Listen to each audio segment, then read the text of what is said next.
सब्बपापस्स अकरणम् कुशलस्स उपसम्पदा सचित्त पर्योदपनम् एतं बुद्धानं शासनम्।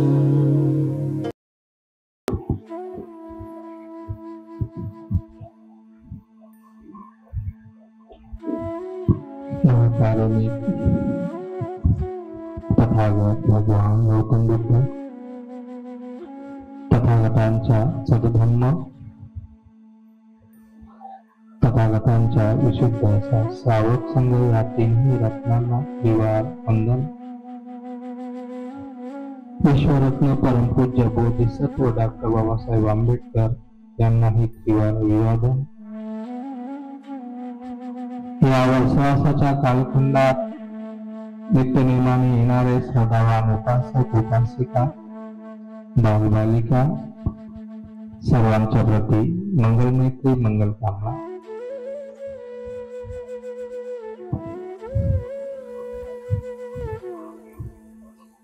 तर सद्गृहस्थ उपासक उपासिकांनो, आपण नित्यनेमाने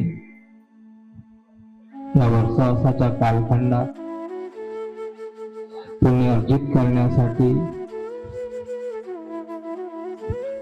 बुद्धवंदना, धम्मवंदना, संघवंदना, ध्यान आणि धम्मश्रवण नित्यनेमाने करत आहात। तर भगवान बुद्धांनी सद्गृहस्थ उपासकांसाठी 4 प्रकारच्या संपदा सांगितलेल्या आहेत। संपदा म्हणजे संपत्ती, 4 प्रकारची। तर ही 4 प्रकारची संपदा काय आहे? 4 प्रकारची संपत्ती उपासकांची काय आहे? सद्गृहस्थांची काय आहे? कोणती संपत्ती आहे, कोणती संपदा आहे? आपणही येता तीच संपदा अर्जित करण्यासाठी, संचित करण्यासाठी काय आहे? काही कल्पना आहे? तर ठीक आहे, भगवंतांनी 4 प्रकारच्या संपदा सांगितलेल्या आहेत।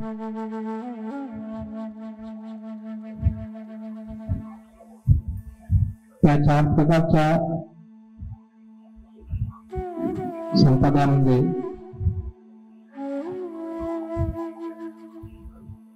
पहिली सांगितलेली आहे श्रद्धा संपदा। काय सांगितले आहे? श्रद्धा संपदा।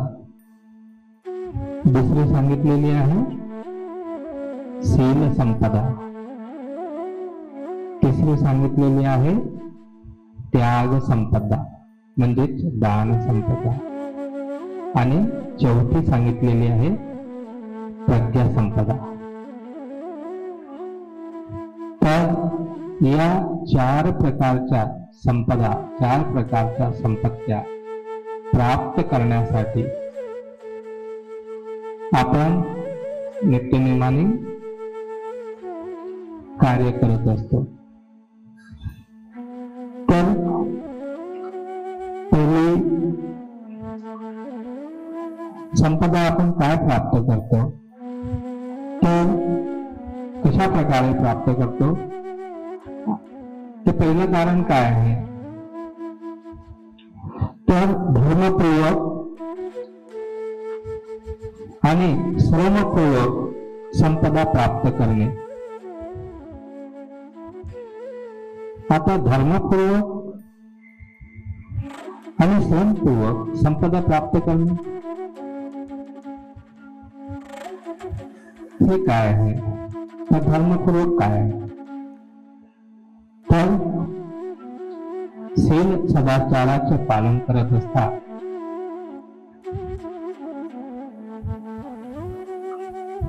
आपण परिश्रमाने परिश्रम शारीरिक बौद्धिक किंवा आपल्यामध्ये जे काही गुण आहेत, कला आहेत, आपण ज्या काही कला शिकलो त्या कलाच्या भरोशावर आपण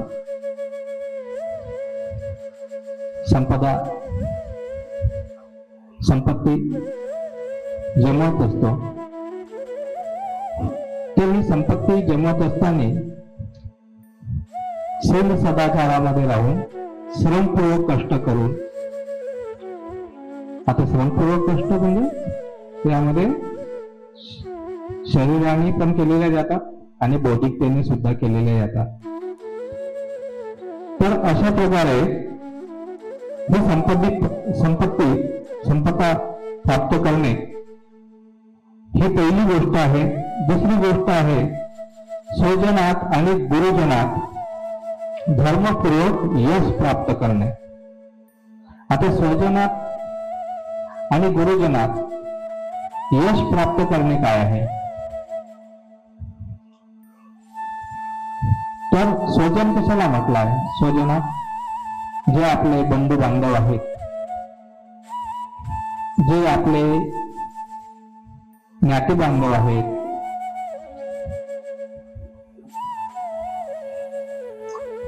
जे काही आपले संबंधित आहेत, त्या स्वजनांच्या प्रती मनामध्ये मैत्री असणे, आदर असणे, मोठे असले त्यांच्या प्रती आदर असणे, लहान असले त्यांच्या प्रती प्रेम असणे आणि या स्वजनांना सोबत घेऊन आपल्या सुखामध्ये त्यांना सोबत घेऊन आपल्या सुखात त्यांना सहभागी करणे, त्यांना सन्मान देणे. अशा प्रकारे आपण यशाचे भागी होतो, कीर्तीचे भागी होतो. कारण आपण जेव्हा आपल्या नाते बांधवांना, आपल्या स्वजनांना घेऊन आपल्या सुखामध्ये सामील करतो, नेहमी त्यांच्याशी सौजन्याने वागतो, मोठ्यांचा आदर करतो, लहानांना प्रेम देतो, तेव्हा तेही आपल्याला त्याच प्रकारे आदर सत्कार देतात आणि आपलं यश आणि कीर्ती ते फैलवत असतात, आपली यश कीर्ती गात असतात. कधीही निंदा करत नाही, आपण निंदाचे पात्र बनत नाही. आणि अशा प्रकारे आपण आपल्या स्वजनांशी असलं पाहिजे. आणि दुसरी गोष्ट म्हणजे की गुरुजनांचा आदर, गुरुजनांचा धर्मपूर्वक आदर करणे. मग गुरुजन काय आहेत? की जे आपल्याला चांगल्या गोष्टी शिकवतात, भविष्यामध्ये आपल्या पायावरती चांगल्या प्रकारे उभं होता येईल, आपल्यामध्ये चांगले गुण येतील, चांगल्या कला शिकू, त्यांच्याकडून चांगल्या गोष्टी शिकू आणि त्या गोष्टी आपल्या जीवनात उतरून भविष्यामध्ये आपण त्यानुसार कार्य करतो, गुरूंचा मान सन्मान करतो, गुरूंना आदर देतो, गुरूंनी सांगितल्या प्रकारे आपण ते शिक्षण ग्रहण करत असतो. त्यामुळे आपण त्या गुरुचे सुद्धा प्रियभाजन होत असतो आणि त्यामुळे ते आपल्यावरती अनुकंपा करतात. अशा प्रकारे सुद्धा आपण हे केलं पाहिजे. तर स्वजन आणि गुरुजन यांचा धर्मपूर्वक आपण आदर केल्याने आपल्याला यश प्राप्त होत असतो. तर तिसरी गोष्ट सांगितली आहे की दीर्घकाळपर्यंत निरोगी जीवन जगणे किंवा जगल्यानंतर आपल्याला निरोगी जीवन जगण्यासाठी जे काही आपलं खानपान आहे किंवा जे काही आपलं शील वगैरे आहे यांना चांगल्या प्रकारे धारण करून आपल्या भोजनाची वगैरे मात्रा जाणून अति लोभी न होता अशा प्रकारे आपण आपलं जीवनामध्ये अति धावण न करता जीवन जगणे म्हणजे दीर्घकाळपर्यंत निरोगी जीवन जगणे. किंवा जीवन जगल्यानंतर माणसाची चौथी अभिलाषा असते, जी सर्व उपासक गृहस्थांची चौथी अभिलाषा असते की शरीराचा त्याग केल्यानंतर सारा जीवन जगून झाल्यावरती, धर्मपूर्वक जीवन जगून झाल्यावरती, सदाचारपूर्वक सुखपूर्वक जीवन जगून झाल्यानंतर माणसाची एक चौथी इच्छा ही असते की जीवन जगून झाल्यानंतर मेल्यानंतर आम्हाला किंवा मरताना आम्हाला सुगती प्राप्त हो, किंवा मेल्यानंतर आम्हाला सुगती प्राप्त हो, आमची दुर्गती होऊ नये, आम्ही अधोगतीला जाऊ नये, आम्हाला सुगती प्राप्त हो किंवा स्वर्गलोक प्राप्त हो, अशा प्रकारची कामना असते. कारण अधोगतीकडे जाणारे कर्म केले तर त्या अधोगतीच्या लोकांमध्ये धर्म नसल्यामुळे पुण्यच्च मनुष्य जीवन मिळणं कठीण जातं. आणि म्हणून जे सद्गृहस्थ उपासक उपासिका असतात ते या प्रकारची अभिलाषा करतात, 4 प्रकारची अभिलाषा करतात. हे आम्हाला जीवन जगत असताना आणि मरताना किंवा मेल्यानंतर अधोगतीला जाता कामा नये, आम्ही उदरगामी झालो पाहिजे, नरकागामी नाही, अधोगामी नाही, यासाठी ते कुशल कर्म करतात. तर भगवंतांनी अशा प्रकारे त्यांना दीर्घकाळापर्यंत निरोगी जीवन जगून झाल्यावरती जगल्यानंतर चौथी अभिलाषा अशा प्रकारची असते की आम्हाला सुगती प्राप्त व्हावी अथवा स्वर्गलोक मिळावा. आणि हे जे स्वर्गलोक प्राप्त करायचे असेल, अधोगती प्राप्त करायचे असेल, तर हे खूप दुर्लभ आहे. सुगती प्राप्त करणे किंवा स्वर्गलोक प्राप्त करणे अति दुर्लभ आहे. तर दुर्लभला सुलभ कसं करता येईल? जे दुर्लभ आहे त्याला सुलभ कसं करता येईल? म्हणून तथागत भगवान गौतम बुद्धांनी तथागतांचा जो अग्रश्रावक होता, अग्र उपासकाची ज्याला उपाधी मिळाली, त्याचे नाव माहित आहे? काय नाव? हा, दोन्ही विद्वान लोक उठून जातात. मग आता मग तुम्ही काय विद्वान नाही आहेत का? इथे बसलेले आहात.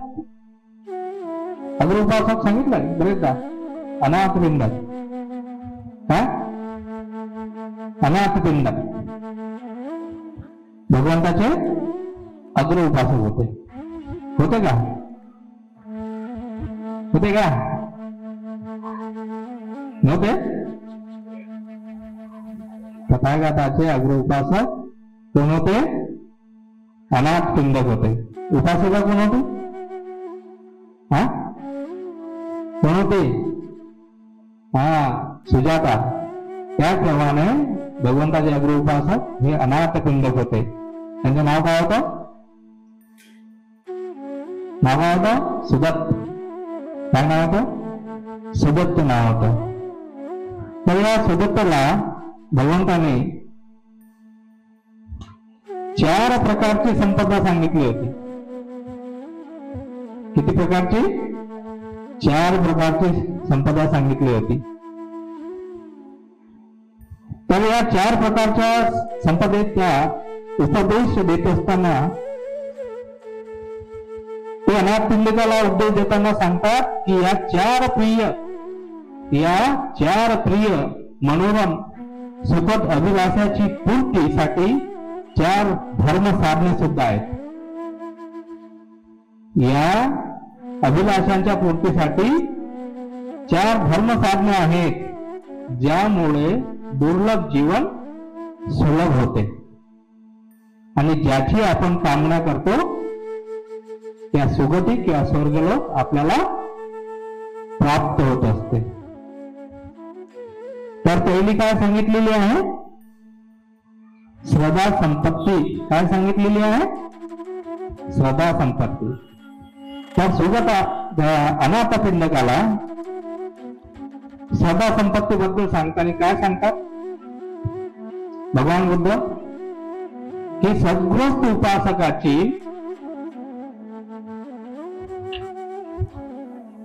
बुद्धावर नितांत श्रद्धा असली पाहिजे. काय सांगतात? बुद्धावर, त्यांच्या गुणावर, बुद्ध त्यांच्या गुणावर नितांत श्रद्धा असली पाहिजे. ते काय आहेत त्यांचे गुण? तर भगवंत कथन करून त्याला सांगतात. आपणाला असं माहिती आहे काय आहे? इतिपिसो भगवान, असे आहेत भगवान बुद्ध. अशी आपण भावना, श्रद्धा आपली कसली असली पाहिजे? बुद्धावर कशी श्रद्धा असली पाहिजे? ज्ञानच ज्ञानात श्रद्धा असली पाहिजे. असे आहेत ते भगवान सम्यक संबुद्ध. इतिपिसो भगवान अरहं सम्मा संबुद्ध. विद्या आचरणाने संपन्न, सुगती प्राप्त केलेले,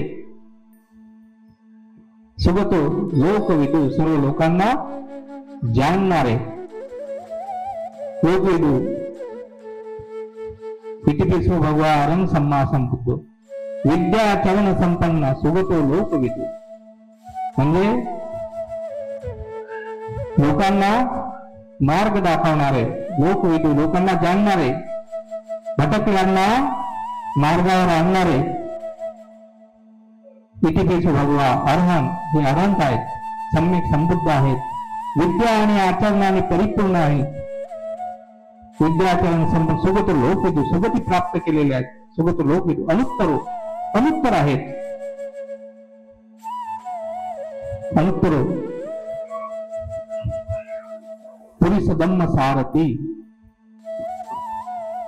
सत्ता देव वंशानं वाईट मार्गावर गेलेल्या घोड्यांना ज्या प्रकारे एखादा सारथी सरळ मार्गावर आणते, त्या प्रकारे भटकलेल्या लोकांना सरळ मार्गावर आणणारे, रुजू मार्गावर आणणारे असे तथागत सम्यक संबुद्ध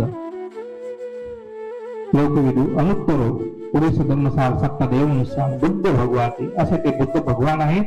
या बुद्ध भगवानांचे प्रति आमच्या मनात श्रद्धा असली पाहिजे. त्यांचे जे गुण आहेत ते आम्ही आपल्यामध्ये आणण्याचा प्रयत्न केला पाहिजे. अशी बुद्धावरती श्रद्धा असली पाहिजे. ही श्रद्धा संपत्ती. दुसरी श्रद्धा, दुसरी म्हणजे श्रद्धा संपत्ती अशी असली पाहिजे. बुद्धावर, धम्मावर आणि संघावर ही श्रद्धा संपत्ती आहे. मग काय आहे की स्वाख्यातो भगवता धम्मो, तथागत भगवान गौतम बुद्धांचा जो धम्म आहे तो स्वाख्यात आहे. स्वाख्यातो भगवता धम्मो संदतिको अकालिको, सांदृष्टिक आहे, अकालिक आहे, काल्पनिक नाही. अकालिक लोकविदू अनुत्तरो पुरुष, स्वाख्यातो भगवता धम्मो संदतिको अकालिको, येई पसिको, पाहण्यासारखा आहे, जाणण्यासारखा आहे, अनुभव घेण्यासारखा आहे.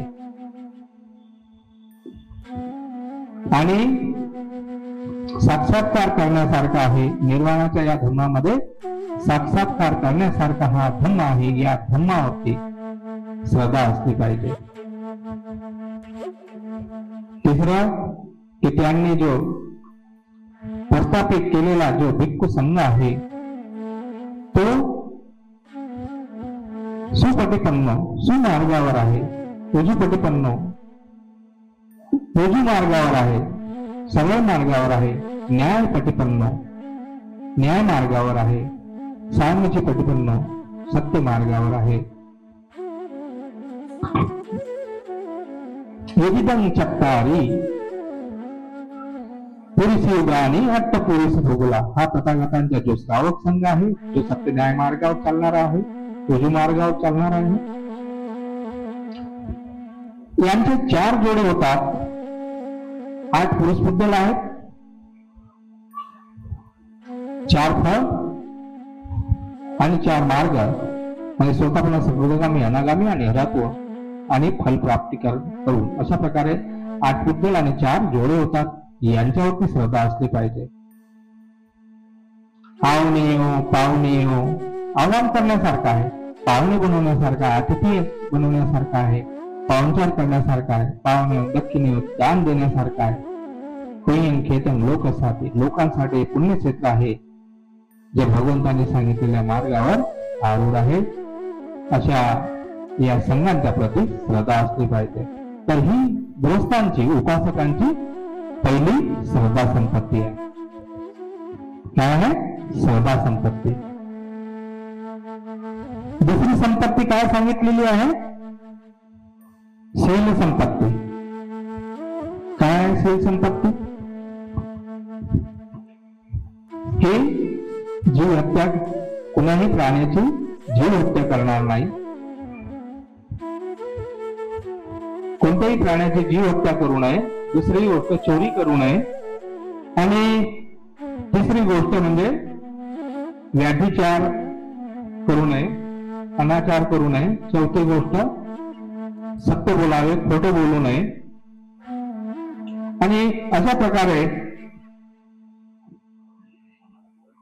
पाचवे शील आहे की कसल्याही प्रकारची कच्ची पक्की मादक पदार्थांचं सेवन करू नये. ही उपासकांची आहे शील संपत्ती. तर त्यामुळे शीलाचं पालन केल्यामुळे मनुष्याचे आरोग्य चांगलं राहते, तो निरोगी राहते, तो निष्कलंक राहते, निर्भय राहते. शीलवान माणसाची यश कीर्ती फैलत असते.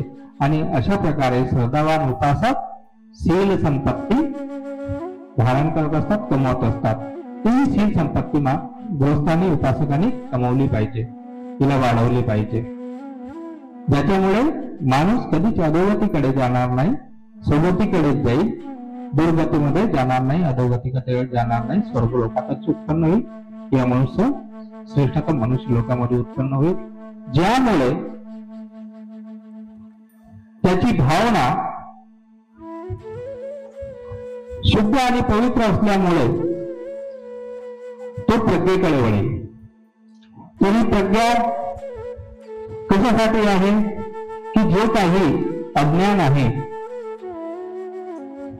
माणसाच्या जीवनातलं जे काही अज्ञान आहे, जे चार आर्य सत्य आहे, ज्याच्याबद्दल आपण जाणत नाही, जे स्वतःपण समजागामी, अनागामी किंवा अनाथ फलापासून आम्हाला दूर ठेवतात, असे जे निवरण आहेत, त्या निवरणांना आम्ही जाणत नाही, त्या निवरणांना आम्ही हटवत नाही.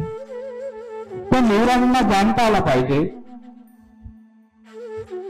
ज्या प्रकारे चार आर्य सत्य सुद्धा जाणता आलं पाहिजे, म्हणजे जगामध्ये दुःख आहे हे मान्य केलं पाहिजे, हे सत्य आहे हे मान्य केलं पाहिजे. दुःख आहे, दुःखाचं निवारण करता येते. दुःखाचे निवारण कधी करता येईल? जेव्हा दुःखाचं दर्शन होईल. जेव्हा दुःखाचं दर्शन होईल, दुःखाचे कारण जाणता येईल, तेव्हाच कुठे त्याच्या कारणांचे निवारण करता येते. आणि हे निवारण करण्यासाठी आपल्याला हे जाणावं लागते की लोभामुळे दुःख उत्पन्न होते, हे कारण आहे त्याचं. अति आसक्तीमुळे सुद्धा दुःख उत्पन्न होते, हे कारण आहे त्याचं. द्वेषामुळं, अतिद्वेषामुळे सुद्धा दुःख उत्पन्न होते. हे सर्व काही या तृष्णेमध्ये समावलेलं आहे. अनेक प्रकारच्या तृष्णा आहेत, त्यात मोठ्या मोठ्या 18 प्रकारच्या तृष्णा आहेत. आणि या तृष्णांना जाणणं आणि या तृष्णेपासनं निरासक्त होऊन, हे कशामुळे होईल? प्रज्ञेमुळे. ही प्रज्ञा संपत्ती असेल तेव्हा दुःखांच्या कारणांना हटवता येईल. आणि दुःखाच्या कारणांना हटवल्यामुळं दुःखाचे जे काही अडथळे आहेत, विशेष करून जाणल्यावर माणसाला हे दुःख हटवण्यासाठी आणि प्रज्ञेला चांगल्या प्रकारे परिपूर्ण विकसित करण्यासाठी जे निवरण आहेत, आवरण आहेत, याला पण जाणता आलं पाहिजे. तर हे निवरण आवरण काय आहेत? जे माणसाच्या प्रगतीमध्ये, सुगतीमध्ये किंवा निवरणाचा साक्षात्कार करण्यासाठी जे अडथळे आहेत, हे अडथळे काय आहेत? तर पटीक म्हणजे क्रोध. काय आहे? क्रोध हा अडथळा आहे. द्वेष हा अडथळा आहे. याला जाणता आलं पाहिजे की माझ्यामध्ये जेव्हा एखादा क्रोध उत्पन्न झाला किंवा द्वेष उत्पन्न झाला तर त्याला जर जाणता आलं, पाहता आलं, हे न्यूरॉन हटवता येईल.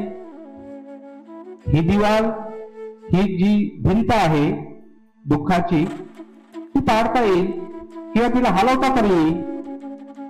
तर जाणता आलं पाहिजे जेव्हाही आपल्या मनामध्ये क्रोध उत्पन्न झाला किंवा द्वेष उत्पन्न झाला तर हे दुःखाचे कारण आहे. हा सुगतीकडे नेणारा अडथळा आहे, हा दुर्गतीकडे नेणारा आहे, अधोगतीकडे नेणारा आहे. अशा प्रकारे त्याला जाणता आलं पाहिजे. त्याच प्रकारे माणसाच्या मनामध्ये जी काही संशय आहे, बुद्ध धर्म संघाच्या प्रती जो संशय आहे, तो संशय हटवता आला पाहिजे. ध्यान करण्यासाठी किंवा धर्माचा अभ्यास करण्यासाठी किंवा एखादं कुशल कार्य करण्यासाठी माणूस तयार होत नाही. त्याच्यामध्ये आळस असल्यामुळं ते कार्य तो तेव्हाच लगेच करत नाही आणि त्याला लांबीवर टाकतंय. उद्या करू, नंतर करू, पण लगेच करत नाही. आता ऊन जास्त आहे, आता पाऊसच आहे, आता थंडीच आहे. अशा प्रकारचा तो आळस केल्यामुळे सुद्धा हे निवडण आहे. की याला जाणता आलं पाहिजे की माझ्या चित्त अशा प्रकार आळसामध्ये आहे, याला जाणता आलं पाहिजे. किंवा भ्रांत चित्तता उत्पन्न होते कधी कधी. ही करू का, ती करू का, हे करू की नाही, केल्यानं ठीक होईल का, चांगलं होईल का, वाईट होईल का, माझ्यासाठी हितकर आहे का, माझ्यासाठी अहितकर आहे का, केलंच पाहिजे, नाही नाहीच केलं पाहिजे. अशा प्रकारे अनेक प्रकारचे उदित कुच्चे असं त्याला म्हणतात. उद्विग्न प्रकारचे हे जे चित्त आहे, हे चित्त आपण जेव्हा उत्पन्न होते मनामध्ये, अशा प्रकारचे भ्रांत चित्तता उत्पन्न होते. जाणता आलं पाहिजे माझे चित्त यावेळी भ्रांत आहे, भटकलेला आहे, ठाम निर्णय घेऊ शकत नाही. आणि अशा प्रकारे हे निवरण जाणता आलं पाहिजे. पटीक आहे, क्रोध आहे, आळस आहे, विचिकित्सा आहे, संशय आहे आणि काही कर्मकांडी करून टाकतो आपण. विचिकित्सा, सेलवर परामर्श, हे केल्याने मला हा लाभ होईल, अशा वगैरे प्रकारे. तर हे निवरण आहेत, हे अडथळे आहेत. या अडथळ्यांना जर पाहता आलं, जाणता आलं, कुठं पाहायचं आहे, हे सर्व चित्तातच उत्पन्न होते. आणि म्हणून चित्ताला कशा प्रकारे पाहता येईल? जेव्हा तुमची प्रज्ञा विकसित होईल. संगती को अकाली को येई तसे कोपनाई को पंचन तंग वेदित होईल. आपल्या शरीर चित्तामध्ये कशा प्रकारचे हे उदित कोकुच्च सुरू आहे, कशा प्रकारचा राग, क्रोध, द्वेष उत्पन्न आहे, कशा प्रकारचे माझ्या मनामध्ये, शरीरामध्ये आळस उत्पन्न झालेला आहे, कशा प्रकारे माझे चित्त, मला काय कळत नाही, काय केलं पाहिजे, काय नाही केलं पाहिजे, अशा प्रकारचे भ्रांत चित्तता आहे. आणि अशा प्रकारे माणसाने आपल्याकडे जेव्हा स्वतः पाहते तर हे जे निवरण आहेत, हे आवरण आहेत, हे हटले की मग माणसाचा मार्ग मोकळा होते आणि तो कमीत कमी तो आपल्या ज्या मुक्तीचा जो मार्ग आहे त्याकडे तो वाटचाल करते. म्हणजे श्रोतापन्न, सकुदागामी, अनागामी किंवा अरहता या प्रकारे निदानाचा साक्षात्कार जरी त्याला झाला, या जन्मामध्ये तो श्रोतापन्न जरी झाला, तर आता त्याचे अधोगतीचे सारे मार्ग अवरुद्ध होतात, नष्ट होतात आणि तो कधीच अधोगतीमध्ये पडत नाही, तो सुगतीकडे जात असते. या जन्मात नाही तर कमीत कमी पुढच्या भावी जन्मामध्ये या प्रकारची संपत्ती असल्यावर, 4 प्रकारची संपत्ती असल्यावर माणसाची निश्चितच सुगती प्राप्त होते आणि निश्चितच त्याला एक दिवस निब्बाण म्हणजे या दुःख चक्रातून, या भव चक्रातून, या व्याधीतून, या दुःखमय व्याधीतून या भवसागराला पार करून तो व्यक्ती या पहिल्या तीरावर जाऊन आपल्या सुगतीकडे, आपल्या मुक्तीकडे तो वाटचाल करतो आणि एक दिवस निश्चितच तो आपली मुक्ती साधल्याशिवाय राहत नाही. अशा प्रकारे ही जी 4 प्रकारची संपत्ती आहे, तर या 4 प्रकारच्या संपत्तीचा आपण लाभ घेण्यासाठी या वर्षवासामध्ये आपण नित्यनेमाने इथे येत आहात. आपणासही हे जे श्रद्धा आहे, शील आहे, त्याग, दान, मनामधलं कंजूसपणा, मात्सर्यपणा याला नष्ट करण्यासाठी त्याग, दान हे आहे, याला आपण जाणता आलं पाहिजे. तर हे आपण जेव्हा श्रद्धा संपत्ती बुद्ध धर्म संघावरती नितांत अटूट अशी श्रद्धा असली पाहिजे, अडोल अशी श्रद्धा बुद्ध धर्म संघावरती, त्यांच्यामधले जे गुण आहेत ते गुण आमच्या जीवनात यावं.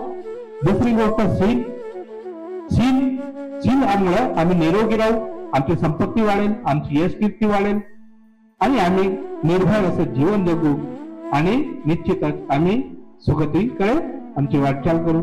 या शीलामधूनच आमच्यामध्ये त्यागाची सुद्धा भावना आली पाहिजे, की ज्या प्रकारे जे वाईट गोष्टी आहेत, जे की दुराचारी गोष्टी आहेत, जे अधोगतीकडे घेऊन जाणारे आहेत, जीवहत्या करणे, चोरी करणे, व्यभिचार करणे, खोटे बोलणे किंवा मादक पदार्थाचे प्रमाद करणे, या गोष्टीपासून आपण आपली रक्षा करत असतो.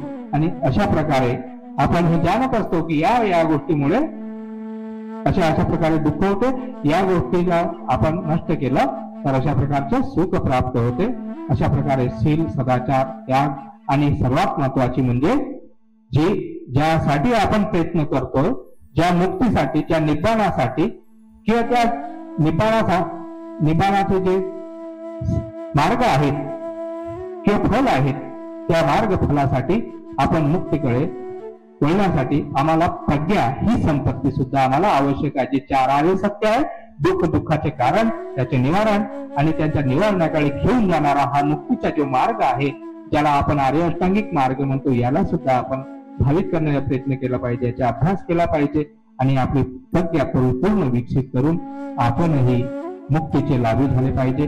अशा प्रकारची आपण सर्वांच्या प्रती मंगलमैत्री करतो, मंगल कामना करतो. माझ्या शब्दांना इथेच विराम देतो, वेळ ठरलेली आहे. सर्वांच्या प्रती मंगलमैत्री करतो. भवतु सर्वमंगलम, भवतु सर्वमंगलम, भवतु सर्वमंगलम.